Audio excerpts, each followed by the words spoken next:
नमस्कार CSK news में आप सभी दोस्तों का एक बार फिर से बहुत बहुत स्वागत है। दोस्तों आज हो गया 1 सितंबर, जो फटाफट ब्रेकिंग न्यूज़ निकल के आ रही है एक एक करके जाने के। दरअसल देश भर में संक्रमितों के आंकड़े के लाइव स्टेटस के बारे में आपको बताएंगे। और इस बीच दुखद खबर, पूर्व राष्ट्रपति प्रणब मुखर्जी का निधन हुआ है। 7 दिनों के राष्ट्रीय शोक की घोषणा, झंडा भी झुकाया गया है। तो कमेंट के माध्यम से ओम शांति ओम लिखना मत भूलिएगा दोस्तों। इसके साथ अगली बड़ी खबर जानेंगे। आपको बता दें कि चीन से तनाव के बीच लद्दाख के उपराज्यपाल पहुंचे दिल्ली। गृहमंत्री रमेश शाह हुए सक्रिय। जी हाँ, बैठकों का दौर जारी है। और इस बीच जानेंगे कि कैसे 200 सैनिकों ने पूरी तैयारी करके आगे बढ़ी थी। चीनी सैनिक पर मुस्तैदी के साथ भारी पड़े भारतीय जवान ने भी, इसके बारे में आपको बताएंगे। इस बीच प्रधानमंत्री पद से इस्तीफा देने के बाद शिंजो आबे ने पीएम मोदी को दिया जवाब। बोले आपके शब्दों ने मेरे दिल को छू लिया है, ये भी आपको बताएंगे। और इस बीच बिग ब्रेकिंग निकल के आ रही है, जहां पर चीन से तनाव के बीच भारत और विदेश मंत्री का जबरदस्त कूटनीतिक चाल। पड़ोसी देशों से अच्छे निवेश बढ़ाने की जरूरत और अच्छे संबंध करने की जरूरत, जयशंकर विदेश मंत्री का बड़ा बयान। तो वहीं अयोध्या के छावनी के महंत परमहंस दास कांसन हिंदू राष्ट्र भारत को घोषित करने की मांग कर दी गई है। जी हाँ, ये भी बड़ी खबर निकल के आ रही है। तो वहीं बड़ी अपडेट है, कोविड वैक्सीन को लेकर ग्लोबल प्लान में कहीं नहीं, दूर दूर तक पाकिस्तान। जी हाँ, पाकिस्तान को वैक्सीन सप्लाई करने पर रोक लगी है। भारत में अगर ऐसा कुछ बनता है तो। और इस बीच सब कुछ खबरें जानेंगे, जहां पर लव जिहाद को लेकर बड़ी अपडेट निकल के आ रही। विश्व हिंदू परिषद ने यूपी में कानून और कड़े कानून बनाए जाने की मांग की है। तो वहीं यूपी में वीकेंड को लेकर बड़ी खबर निकल के आ रही है। रोक के बावजूद यूपी में मुहर्रम पर ताजिया निकाला जा रहा है और पुलिस पर पथराव किया गया, ये भी बड़ी खबर आई है। एक एक करके जानेंगे, लेकिन उससे पहले छोटा सा निवेदन, अगर आपने चैनल को अब तक सब्सक्राइब नहीं किया तो प्लीज़ सब्सक्राइब की लाल बटन दबाकर चैनल को सब्सक्राइब करें। और अगर आप भी मानते हैं कि प्रधानमंत्री मोदी के नेतृत्व में न केवल देश कोविड-19 को हराएगा बल्कि देश के दुश्मनों को भी मुंहतोड़ जवाब देगा, तो इस वीडियो को लाइक करके अपना समर्थन दर्ज के। दरअसल पहली बड़ी खबर निकल के आ रही है। आपको बता दें, देश भर में संक्रमितों का आंकड़ा 36,81,000 के आंकड़े पार कर गए हैं। जी दरअसल आपको बता दें 36,81,000 कन्फर्म केसेज हो चुके हैं। पिछले 24 घंटे में बात करें तो 61,000 ज़्यादा मामले सामने आए हैं। वहीं मृतकों की संख्या 65,427 हो चुकी है। स्वस्थ होने वालों का आंकड़ा 28,34,000 के करीब पार कर गया है। तो वहीं वर्तमान में एक्टिव केसेस 7,80,000 करीब हो चुके हैं। तो ये देश भर में संक्रमितों के आंकड़े हैं। हम चलते हैं अगली अपडेट पर। राष्ट्रपति प्रणब मुखर्जी का निधन, 7 दिनों के राष्ट्रीय शोक की घोषणा, झंडे को भी झुकाया गया। दरअसल आपको बता दें कि पूर्व राष्ट्रपति प्रणब मुखर्जी की काफ़ी दिनों से वेंटिलेटर सपोर्ट पे थे और ऐसे में आखिरकार कल उन्होंने अंतिम सांस ली है और इसके साथ ही अब एक लंबे यात्रा पे चले गए हैं। लेकिन इस बीच आपको बता दें कि केंद्र सरकार ने बड़ा फैसला किया है। पूर्व राष्ट्रपति प्रणब मुखर्जी के बाद केंद्र सरकार ने 7 दिनों के राष्ट्रीय शोक की घोषणा की है। मुखर्जी ने सैन्य हॉस्पिटल में अंतिम सांस ली है। उन्हें 10 अगस्त को हॉस्पिटल में भर्ती कराया गया था और आज लगभग कल सुबह ही आपको बता दें कि एक स्वास्थ्य बुलेटिन जारी किया था, जिसमें बताया गया था कि काफ़ी गहरे कोमा में है और उन्हें वेंटिलेटर सपोर्ट पे रखा गया है। हालांकि आपको बता दें कि उनकी अचानक कल शाम को फिर निधन होने की खबर उनके लड़के ने ही दी है। तो ये दुखद खबर है दोस्तों। कमेंट के माध्यम से ओम शांति ओम लिखना ना भूलेगा। प्रधानमंत्री मोदी से लेकर राष्ट्रपति, कांग्रेस की तरफ से भी तमाम शोक संवेदनाएं दी जा रही हैं। हम चलते हैं अगली अपडेट। आपको बता दें कि चीन से तनाव के बीच गृह मंत्रालय हुआ सक्रिय। आपको बता दें कि लद्दाख के उपराज्यपाल पहुंचे दिल्ली। गृहमंत्री शाह को किया रिपोर्ट। दरअसल आपको बता दें कि पूर्वी लद्दाख में चीन से तनाव के बीच लद्दाख के उपराज्यपाल राधाकृष्ण सोमवार को दिल्ली के नॉर्थ ब्लॉक पहुंचे। इसके साथ ही गृहमंत्री अमित शाह को पूरी रिपोर्ट बताई है। आपको बता दें कि इस बार गृहमंत्री अमित शाह एक्टिव मोड में नजर आ रहे हैं। इस बीच आपको बता दें कि रक्षा मंत्री राजनाथ सिंह के साथ साथ NSA के साथ भी बैठक की गई है। तो वहीं प्रधानमंत्री मोदी ने भी पल पल की अपडेट के लिए लद्दाख के उपराज्यपाल से भी बात की और अधिकारियों के संपर्क में प्रधानमंत्री मोदी भी बने हुए हैं। आखिर क्या सिचुएशन है, इसको लेकर बारीकी से नज़र बनाए गए हैं और इंडियन आर्मी को खुली छूट दे दी गई है। फिलहाल इस तरीके से चीनियों को मुंहतोड़ जवाब दिया और हमेशा इसी तरीके से मुंहतोड़ जवाब मिलेगा। हम चलते हैं अगली अपडेट। लेकिन अगर आप भी इंडियन आर्मी को मानते हैं कि भारतीय सेना दुनिया की सबसे ताकतवर सेना है तो कमेंट के माध्यम से जय हिंद लिखना मत भूलिएगा दोस्तों। हम चलते हैं अगली अपडेट लेते हैं। आपको बता दें बिग ब्रेकिंग न्यूज़ निकल के आ रही है, जहाँ पर प्रधानमंत्री पद से इस्तीफा देने के बाद जापान के प्रधानमंत्री शिंजो आबे ने पीएम मोदी को दिया जवाब। बोले आपके शब्दों ने मेरे दिल को छू लिया है। जी हाँ, दरअसल आपको बता दें कि प्रधानमंत्री मोदी जल्द स्वस्थ होने की प्रार्थना की है। पीएम मोदी ने प्रधानमंत्री मोदी ने शिंजो आबे के खराब स्वास्थ्य को लेकर चिंता जताई थी। ट्वीट करके कहा था कि मेरे दोस्त शिंजो आबे, आपके खराब स्वास्थ्य के बारे में सुनकर तकलीफ हुई है। हाल ही के वर्षों में आपके कुशल नेतृत्व और व्यक्तिगत प्रतिबद्धता के चलते भारत और जापान की साझेदारी प्रगाढ़ हुई है। मैं आपके जल्द स्वस्थ होने की कामना और प्रार्थना करता हूँ। और इसी को देखते हुए फिलहाल जापानी पीएम ने प्रधानमंत्री मोदी को इसका वार्म वेलकम किया है। पीएम मोदी की इस बात का उन्होंने पूरी तरीके से तहे दिल से धन्यवाद किया। हम चलते हैं अगली अपडेट लेते हैं। आपको बता दें कि चीन से तनाव के बीच एक कूटनीतिक चाल भारत की पड़ोसी देशों से क्षेत्रीय निवेश बढ़ाने का ऐलान किया। जी हाँ, दरअसल आपको बता दें कि लद्दाख में चीन से जारी तनाव के बीच भारत अपने पड़ोसी देशों के साथ संबंध को और मजबूत बनाने के काम कर रहा है। इसके लिए भारत अपने पड़ोसी देशों में निवेश पर जोर दे रहा है। हाल ही में भारत ने मालदीव को महत्वपूर्ण संपर्क परियोजना के लिए $50 करोड़ की मदद देने का ऐलान किया। वहीं श्रीलंका के विदेश सचिव जयनाथ कोलंबो ने कहा है कि श्रीलंका अपनी विदेश नीति में पहले भारत फर्स्ट दृष्टिकोण अपनाएगा। इसके साथ ही नेपाल अब धीरे धीरे चीन की चाल को समझ चुका है और यही कारण है कि प्रधानमंत्री मोदी की तारीफ करने में जुट गया है। और पीएम मोदी से ओली ने भी बात की है, जिसके बाद ओली की बोली बदली और फिर चीन पर भी उन्होंने शिकंजा कसा। और चीन के राजदूत अब किसी भी तरीके से वहाँ की सरकारों से सीधा नहीं मिल पाएंगे। ये भी बड़ी अपडेट आई। इस तरीके से धीरे धीरे क्षेत्रीय खास करके देशों से बातचीत और वार्ता संबंध प्रगाढ़ कर रहा है भारत। उसके बाद चीन को करारा जवाब देगा कूटनीतिक तरीके से। हम चलते हैं अगली अपडेट। अयोध्या में तपस्वी छानवी के परम हंस दास का अनशन शुरू, बोले हिंदू राष्ट्र घोषित करने की मांग तेज कर रहे हैं। अयोध्या में राम जन्मभूमि बाबरी मस्जिद मामले का पटाक्षेप हुआ ही था कि एक नया विवाद का जन्म लेना शुरू कर दिया।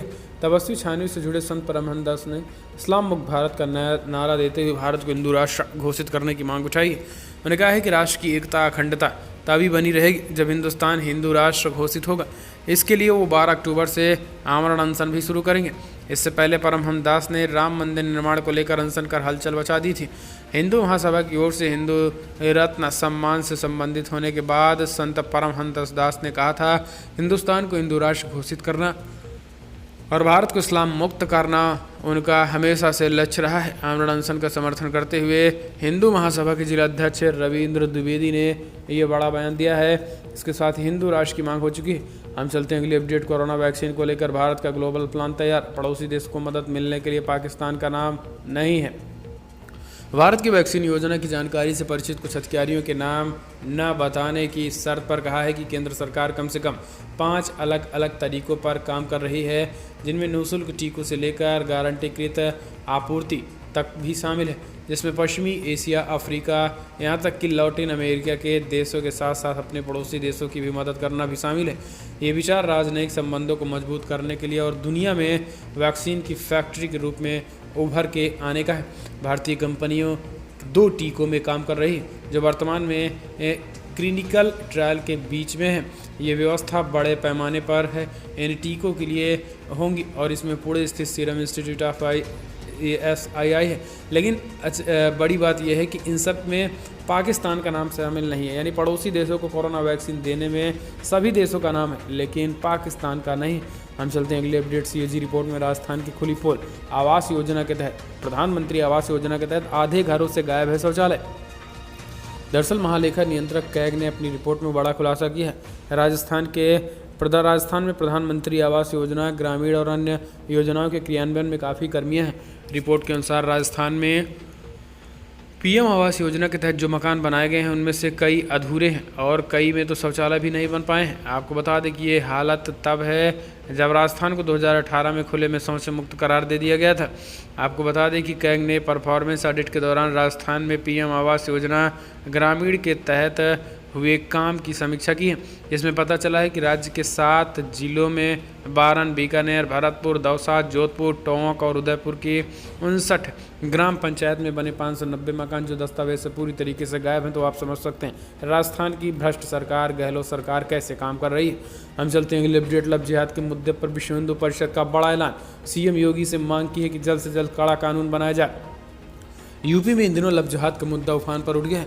राज्य के कानपुर, लखीमपुर खीरी, बलरामपुर सहित अनेक जिलों में आ रही महिला उत्पीड़न और लव जिहाद पर सीएम योगी आदित्यनाथ ने सख्त कदम उठाने के निर्देश दे दिए हैं। वहीं इस मुद्दे को लेकर लंबे समय से संघर्ष कर रहे विश्व हिंदू परिषद चाहता है कि इसे रोकने के लिए कड़ा कानून बनाया जाए। उन्होंने कड़ा कानून बनाए जाने को लेकर सीएम योगी से मांग भी कर डाली है। इसके साथ ही उन्होंने कहा है कि जिस तरीके से अगर हिंदू लड़कियों को खास करके अगर हिंदू लड़की को कोई मुस्लिम लड़का बहला फुसला कर ले जाता है और इसके साथ ही शादी करने से पहले धर्म परिवर्तन करवाता और नाम बदलता है तो उसके खिलाफ कड़ी कार्रवाई की जानी चाहिए और इसके साथ ही उसको जेल में डाला जाना चाहिए अनंत काल तक के लिए। तरीके से कानून बनाए जाने की विश्व हिंदू परिषद ने मांग कर डाली है। तो दोस्तों हम चलते हैं अगली अपडेट लेते हैं। आपको बता दें कि यूपी में जारी रहेगी वीकेंड बंदी। जी हाँ, दरअसल यूपी में योगी सरकार ने लॉकडाउन को लेकर नए नियम जारी कर दिए हैं। हालांकि इन सब के नए नियम में ज़्यादातर वही पुराने नियम हैं, लेकिन इस बीच वीकेंड को लेकर कई खबरें ये निकल के आ रही थी कि सैटरडे और संडे को फ़िलहाल इसमें बदलाव किया जा सकता है, लेकिन अभी भी वीकेंड में बंद जारी रहेगी। इस बीच आपको बता दें कि पंचायत चुनाव को लेकर भी बड़ी अपडेट आई है, जहां पर यूपी से ही 2 बच्चों की पॉलिसी पर इस बार पेंच फंसता दिखाई दे रहा है। यूपी में विशेषज्ञों का मानना है कि फिलहाल 2020 होने वाले इस बार के पंचायत चुनाव में किसी भी तरीके से 2 बच्चों का कानून नहीं हो सकता है। यूपी में आने वाले 5 साल बाद भले ही हो जाए, क्योंकि इसमें कई पेंच हैं। कैबिनेट प्रस्ताव लाना होगा, फिर संसद से प्रस्ताव पास करना होगा, पंचायती राज एक्ट में संशोधन कराना होगा और एक लंबी प्रक्रिया है। और इस बार में चुनाव में कम समय बचा और समय भी नहीं है। ऐसे में विशेषज्ञों का कहना है कि इस बार फिलहाल 2 बच्चों का कानून नहीं आ सकता है। तो अगर इस बार आप लड़ने का मूड बना रहे हो, अगर आपके पास 3, 4, 5 बच्चे हैं तो आप समझिए कि आप प्रधानी लड़ सकते हैं। हम चलते हैं अगली अपडेट लेते हैं। आपको बता दें कि सुप्रीम कोर्ट के रोक के बावजूद यूपी के यहाँ इस जिले में निकाला जा रहा था मुहर्रम ताजिया। पुलिस से भी झड़प और पत्थरबाजी पुलिस पर की गई है। महिलाओं समेत 20 लोगों को गिरफ्तार किया गया है। ताबड़तोड़ छापेमारी शुरू।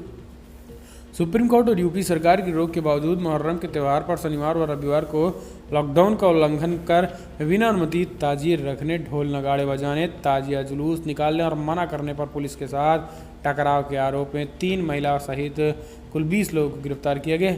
पुलिस अधीक्षक देहात अशोक कुमार ने सोमवार को बताया है कि रुपैड़ी थाना क्षेत्र के स्थित नारायणापुर गांव में कस्बे के नहरपुरिया चौराहे पर मुहर्रम का जुलूस निकालने को आमादा लोगों और पुलिस के बीच रविवार को टकराव की स्थिति उत्पन्न हो गई थी। स्थानों पर कुछ लोग एकत्र होकर मुहर्रम का जुलूस निकालने की कोशिश में थे। पुलिस ने रोका तो अन्य लोगों को बुलाकर पुलिस पर दबाव बनाने की कोशिश की और पुलिस पर पथराव भी किया गया। इसके बाद यूपी पुलिस ने ताबड़तोड़ एक्शन लेते हुए महिलाओं समेत 20 लोगों को गिरफ्तार किया और छापेमारी चल रही है। हम चलते हैं अगली अपडेट लेते हैं। Big breaking, Sushant Singh suicide case के मामले में रिया चक्रवर्ती पर कसा शिकंजा। नारकोटिक्स कंट्रोल ब्यूरो ने दर्ज किया आपराधिक मामला। दिवंगत बॉलीवुड एक्टर सुशांत सिंह राजपूत केस की जांच सीबीआई कर रही है। हाल ही में खबर आई है कि सुशांत ड्रग्स लेते थे। बताया जा रहा है कि इसकी जानकारी उनके परिवार को थी और जैसे ही ड्रग्स का एंगल केस में सामने आया तो सीबीआई के साथ एनसीबी यानी नारकोटिक्स कंट्रोल ब्यूरो टीम भी केस में शामिल होने के लिए मांग करने लगे। अब एनसीबी ने भी रिया चक्रवर्ती और कई लोगों के खिलाफ आपराधिक मामला दर्ज कर लिया। 26 अगस्त को एनसीबी ने एनडीपीएफ एक्ट के अंतर्गत सेक्शन 20, 22, 27 और 29 के तहत केस दर्ज किया गया है। तो इसमें एनसीबी ने रिया चक्रवर्ती, भाई शोभिक चक्रवर्ती समेत कई लोगों के नाम शामिल किए हैं। ईडी ने एनसीबी से मांग करते हुए इन सभी के खिलाफ केस बनाने के लिए कहा था। तो ये एक बड़ी अपडेट है। हम चलते हैं अगली खबर लेते हैं। आपको बता दें कि देश की जीडीपी में सबसे बड़ी गिरावट अप्रैल-जून तिमाही में 29% गिरी। जी हाँ, कोरोना वायरस महामारी के प्रकोप और उनके रोकथाम के लिए लगाए गए लॉकडाउन से देश की नरमी में फंसी अर्थव्यवस्था पर और बुरा असर पड़ रहा है।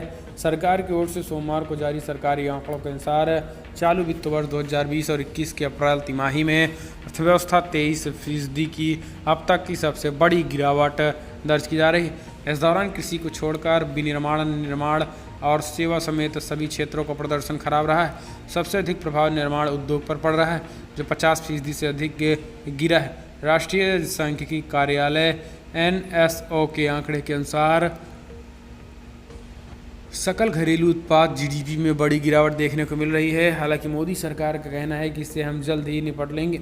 हम चलते हैं अगली अपडेट लेते हैं। संसद का मानसून सत्र 14 सितंबर से सांसदों के लिए कोरोना जांच जरूरी, सोशल डिस्टेंसिंग नियमों का भी करना होगा पालन। संसद का मानसून सत्र 14 सितंबर से शुरू हो रहा है। सोमवार को जारी एक अधिसूचना में ये जानकारी दी गई है कि लोकसभा सचिवालय की ओर से अधिसूचना के मुताबिक राष्ट्रपति रामनाथ कोविंद ने 14 सितंबर से सुबह 9 बजे निचले सदन की बैठक बुलाई है। वहीं राज्यसभा की बैठक भी उसी दिन अगले समय पर बुलाई जाएगी। एक अलग संदेश में राज्यसभा सचिवालय ने भी बताया है कि राष्ट्रपति ने उच्च सदन की बैठक 14 सितंबर से ही आहूत की है। हम चलते हैं अगली अपडेट लेते हैं। आपको बता दें बिग ब्रेकिंग निकल के आ रही है, जहां पर एक बार फिर से केंद्रीय स्वास्थ्य मंत्री हर्षवर्धन ने बताया कि दिसंबर तक फिलहाल कोरोना नियंत्रण में आ जाएगी और वैक्सीन भी इसी साल के अंत तक आ जाएगी। दरअसल देश में कोरोना संक्रमण के कम होने का नाम ही नहीं ले रहे। तेजी से बढ़ रहे कोविड-19 के बीच केंद्रीय स्वास्थ्य मंत्री ने बड़ा ऐलान किया। केंद्रीय स्वास्थ्य मंत्री हर्षवर्धन ने ऐलान करते हुए कहा है कि फिलहाल तेजी के साथ बढ़ रहे मामलों में कोविड-19 के संक्रमण हम दिवाली तक बहुत कंट्रोल कर लेंगे। दिसंबर होते होते कोविड-19 की ज़्यादातर पूरी तरीके से हम सिमट लेंगे। हालांकि दिसंबर तक वैक्सीन के आने की भी खबरें हैं और वैक्सीन भी लगभग आ जाएगी। हम चलते हैं अपडेट। दुनिया भर में कोविड-19 के जो आंकड़े निकल के आ रहे हैं वो 2,50,51,000 कन्फर्म केसेस हो चुके हैं, तो मृतकों की संख्या 8,43,000 को पार कर गई है। देश भर में संक्रमितों का आंकड़े हम यूनाइटेड स्टेट की बात करें तो 60,08,000 कन्फर्म केसेस, तो वहीं 1,82,000 करीब लोगों की मौत हो गई है। ब्राज़ील में ही 38,62,000 कन्फर्म केसेस, तो 1,20,000 करीब लोगों की मौत हो गई। जबकि इंडिया में 36,21,000 कन्फर्म केसेस, तो वहीं 64,000 करीब लोगों की मौत हो गई। जबकि रसिया में 9,95,000 कन्फर्म केसेस, तो 17,000 करीब लोगों की मौत हुई। दुनिया ये भर के कोविड-19 के आंकड़े हैं। तो दोस्तों फिलहाल बड़ी खबर में इतना ही, लेकिन अगर आपको वीडियो पसंद आए तो लाइक करें, शेयर करें, कमेंट के माध्यम से आप अपनी राय देना ना भूलिए। इस वीडियो में इतना ही। जय हिंद, वंदे मातरम।